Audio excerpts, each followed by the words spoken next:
ఢిల్లీ మద్యం కుంభకోణం కేసులో అరెస్ట్ అయి తీహార్ జైల్లో ఉన్న BRS MLC Kalvakuntla Kavitha bail పిటిషన్లపై సుప్రీంకోర్టులో ఇవాళ విచారణ జరగనుంది. ఈ కేసులో బెయిల్ ఇవ్వాలని ఇటీవలే సుప్రీంకోర్టులో కవిత పిటిషన్ దాఖలు చేశారు. Justice Gavai, justice K V Viswanathan ధర్మాసనం ఈ కేసు విచారణ చేపట్టనుంది.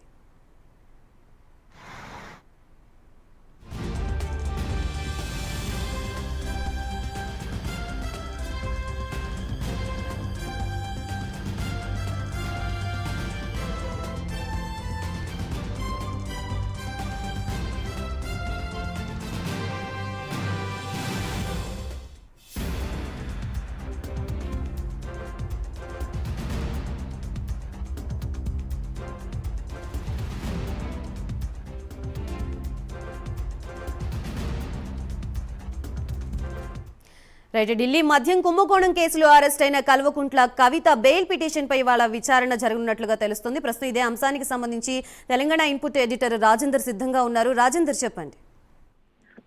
గాయత్రి, ఇవాళ సుప్రీంకోర్టులో ఈ లిక్కర్ స్కామ్ కేసులో ఇప్పటికే ఎమ్మెల్సీ కవిత పిటిషన్ వేశారు. దీని మీద ఇవాళ సుప్రీంకోర్టులో ఫుల్ బెంచ్ మీద ఇవాళ దీని మీద బెయిల్ పై విచారణ కొనసాగుతుంది.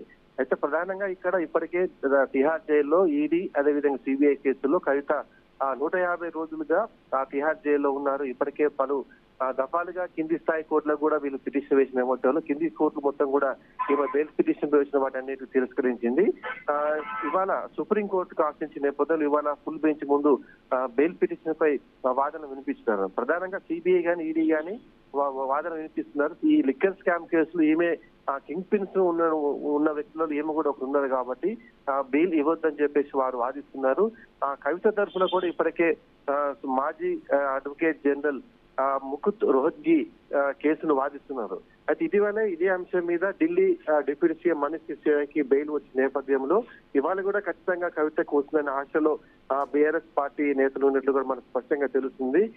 పార్టీ వర్కింగ్ ప్రెసిడెంట్ కేటీఆర్ కూడా బెయిల్ వస్తుందని ఆశాభావం వ్యక్తం చేశారు. ఈ నేపథ్యంలోనే మొత్తం అంటే బీఆర్ఎస్ శ్రేణులు ఉత్కంఠ నెలకొందని చెప్పవచ్చు. ఒక మహిళా ప్రతినిధి అదేవిధంగా ప్రజాప్రతినిధి ఉన్న వ్యక్తులు కేవలం ఆరోపణల మీదనే జైల్లో ఎక్కువ రోజులు ఉంచకూడదని చెప్పేసి కోర్టులు వ్యాఖ్యలు చేసిన నేపథ్యంలో ఇదే అంశం మీద వాళ్ళు కవిత తరఫునటువంటి న్యాయవాదులు కూడా తమ వాదనలు వినిపిస్తున్నారు. అంటే మొత్తం మీద కూడా ఇవాళ సుప్రీంకోర్టులో జస్టిస్ గవాయి అదేవిధంగా జస్టిస్ విశ్వనాథన్ బెంచ్ ముందు వచ్చి బెయిల్ పిటిషన్ పై వచ్చే వాదన తర్వాత ఎమ్మెల్సీ కవితకు మరి ఇవాళ బెయిల్ వస్తుందా లేదా దాని మీద సర్వత్రా ఉత్కంఠ నెలకొందని మనం చెప్పవచ్చు. Right, thank you for the complete updates Rajender.